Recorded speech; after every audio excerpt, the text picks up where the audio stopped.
بسم اللہ الرحمن الرحیم۔ حضرت عبداللہ بن عباس رضی اللہ عنہ نے بیان کیا کہ جو بت حضرت موسیٰ علیہ السلام کی قوم میں پوجے جاتے تھے بعد میں وہی عرب میں پوجے جانے لگے۔ ودود متل جندل میں بنی کلب کا بت تھا، سوا بن حزیل کا، یغوث بن مراد کا اور مراد کی شاخ بن غطیف کا، جو وادی اجوف میں قوم سبا کے پاس رہتے تھے۔ یعوق بنی حمدان کا بت تھا، نصر حمیر کا بت تھا جو ذوالقلاع کی آل میں سے تھے۔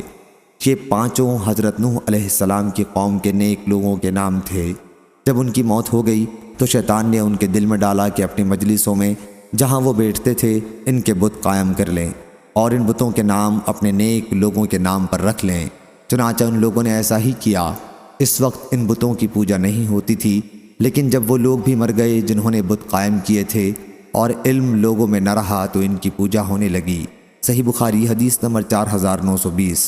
آنے والی حدیث میں واضح طور پر آیا کہ کس طرح کسی غیر اللہ کی عقیدت اور محبت میں جب بھی کوئی نئی بدعت ایجاد کی جاتی ہے تو وہی بدعت شرک کی پہلی سیڑھی کا کام کرتی ہے، اور پھر اسی بدعت کے ذریعے سے شیطان لوگوں کی اکثریت کو شرک میں ملوث کروا کر ان کی آخرت تباہ و برباد کروا دیتا ہے۔ یہی حدیث میں آیا کہ پچھلی قوم کے نیک لوگوں کا جب انتقال ہوا اور وہ دنیا سے چلے گئے تو شیطان نے ان لوگوں کے دلوں میں یہ بات ڈالی کہ جن جگہوں پر وہ نیک لوگ اللہ والے بیٹھا کرتے تھے وہاں ان کے مجسمے بت بنا کر رکھ دو، اور لوگوں نے بھی اس نئی بدعت پر عمل کرتے ہوئے ان کے مجسمے بت بنا کر رکھ دیے۔ لوگوں نے عذرائے عقیدت یہ کام کر لیا، حالانکہ وہ علم والے لوگ تھے، اسی لیے انہوں نے ان بتوں کی پوجا نہیں کی۔ لیکن جب علم والے لوگ بھی دنیا سے چلے گئے اور بعد میں لوگ علم سے دور ہونا شروع ہو گئے اور علم کم ہوتا گیا تو بعد میں آنے والے لوگوں نے اپنی جہالت کی وجہ سے ان بتوں کی پوجا کرنا شروع کر دی۔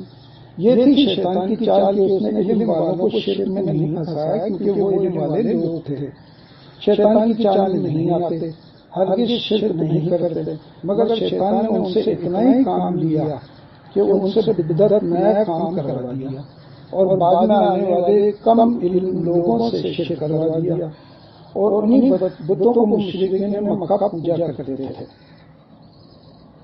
تو بتوں کی حقیقت یہی ہے کہ بتوں کو بھی کسی نیک انسان اللہ والوں سے عذرائے عقیدت میں ان کے نام پر بنایا گیا تھا، اور آج بھی اسی قسم کے بہت سے کام یاد کر کے کیے جا رہے ہیں۔